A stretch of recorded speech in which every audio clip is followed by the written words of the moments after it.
नमस्कार, मैं श्यामगिरी। आज के कार्यक्रम में आप सभी दोस्तों का स्वागत है। भारतीय जनता पार्टी के 100 नेता एक साथ पार्टी छोड़ करके कांग्रेस में शामिल हो गए।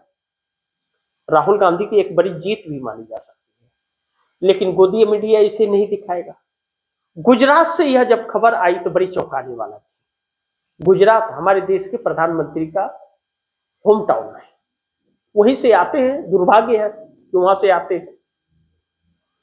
अब सेंधमारी घर में ढुक के कोई करे तो उसे सेंधमारी किया जाता है, जो कांग्रेस ने किया। लेकिन कांग्रेस ने तोड़ा नहीं, वह 100 नेता खुद भाजपा छोड़ करके कांग्रेस में आए। वह नेता बहुत बड़े नेता तो नहीं है, लेकिन वही नेता पार्टी की जीत का कारण बनते हैं। वोटरों को एकत्रित करने का उन्हीं नेताओं का काम होता है। मोहल्ले में वही नेता प्रचलित होते हैं, उन्हीं के जरिए विधायक या सांसदों को वोट मिलता है। अगर वैसे 100 नेता भाजपा छोड़ के कांग्रेस में आए तो इसे राहुल गांधी की जीत माननी चाहिए। अब कांग्रेस गुजरात के अंदर जन आक्रोश रैली निकाल रही है और वह 1100 किलोमीटर की यात्रा है और हर जगह पूरे गुजरात के अंदर यात्रा जा रही है। उसे एक जन सैलाब समर्थन मिल रहा है, आम जनता का समर्थन, जो कल्पना नहीं की थी भारतीय जनता पार्टी ने। अब उस यात्रा का मकसद है कि वोट मेरा अधिकार, लोकतंत्र बचाओ, संविधान बचाओ। लोकतंत्र रहेगा तो आप रहेंगे और संविधान रहेगा तो आपको आजादी रहेगी। हक कानूनन आपको मिलता है संविधान से। अब जैसे आप यह ले लीजिए कि अरावली पर्वत जो है, पूर्वांचल में यह सरकार क्यों नहीं खनन कर सकी, माइंस क्यों नहीं निकाल सकी? क्योंकि जिस तरह से सूची 6 है, सूची 6, वह उन वर्गों को, जैसे नागालैंड, मणिपुर, मिजोरम, कोहिमा, चाहे वह अरुणाचल ले लीजिए, चाहे लद्दाख में तो खैर नई सूची 6 लागू होती, उसकी मांग सोनम वांगचुक कर रहे थे।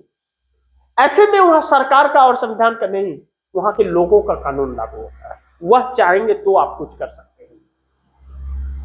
तो कोर्ट के द्वारा आदेश पारित करा करके सरकार ने अरावली पर्वतों को खत्म करने का एक षड्यंत्र रचा, नोट कमाने का, जो आम जनता सड़क पर उतरी।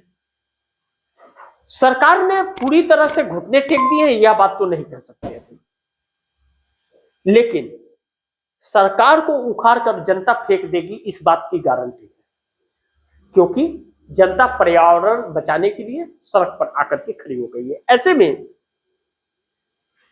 हर जगह जनता इस सरकार के विरोध में खड़ी है सड़क पर। सरकार ने काम ही ऐसा किया। तो 100 नेता जो थे, जिन्हें पन्ना प्रमुख या जिला अध्यक्ष ऐसे कहे जाते हैं, वह 100 नेता अपने कार्यकर्ताओं के साथ शपथ ले लिए कांग्रेस का, और उन्होंने वहां पर इस्तीफा दे दिया भारतीय जनता पार्टी से। गोदी मीडिया ने इस खबर को छिपा दिया, लेकिन कोई बात नहीं, गुजरात तो जानता है उन लोगों ने छोड़ दिया, इसका प्रभाव चुनाव में तो पड़ेगा। लेकिन उस यात्रा का जो मकसद है, लोकतंत्र और संविधान बचाओ, वोट चोरी के खिलाफ ही है कि चुनाव आयोग वोट चोरी करके भाजपा को, मोदी साहब को देता है और यह सत्ता में काबिज है। एक संवैधानिक सरकार नहीं बल्कि असंवैधानिक सरकार चल रही है। राहुल गांधी का यह मानना है कि इस सरकार को हम सरकार नहीं मानते और चुनाव आयोग अपनी विश्वसनीयता खोता जा रहा है। वह इसमें पूरी तरह से भ्रष्टाचार में लिप्त लग रहा है, साफ तस्वीरों में ही दिख रहा है। तो कहने की कोई बात ही नहीं। एक बच्चे से पूछो तो कहेगा वोट चोर, गद्दी चोर। तो यह नारा चल पड़ा है, जो चुनाव आयोग के लिए भी सही नहीं है और मोदी के लिए भी नहीं। अब यानी कि हर देश के एक एक हिस्से में हर जगह आक्रोश रैली निकल रही है, जन आक्रोश रैली, संविधान बचाने की, लोकतंत्र बचाने की। तो इस सरकार के खिलाफ है।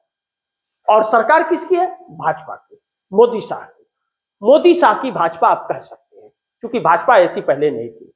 अब गुजरात के अंदर विरोध हो गया और नेता साथ छोड़ करके कांग्रेस का दामन थाम रहे, यानी कि राहुल गांधी की एक और जीत, आप कह सकते हैं कि राहुल गांधी की एक और जीत गुजरात में, जो मोदी तिलमिला रहे हैं, भाजपा तिलमिला रही है, बौखला गई है। देखना यह महत्वपूर्ण होगा कि आगे क्या होता है। जो भी होगा खबरें आप दर्शकों तक लाते रहूंगा, लेकिन आप दर्शकों की क्या राय है, क्या सुझाव है, कमेंट बॉक्स में जरूर दीजिएगा। इस खबर को ज्यादा से ज्यादा शेयर कीजिएगा, अपने दोस्तों को भी कहिएगा आगे शेयर करें। आपने अगर चैनल को सब्सक्राइब नहीं किया, सब्सक्राइब कर लीजिए, अपने दोस्तों को भी कहिएगा चैनल को सब्सक्राइब करें। मिलते हैं अगली खबर के साथ, तब तक के लिए नमस्कार।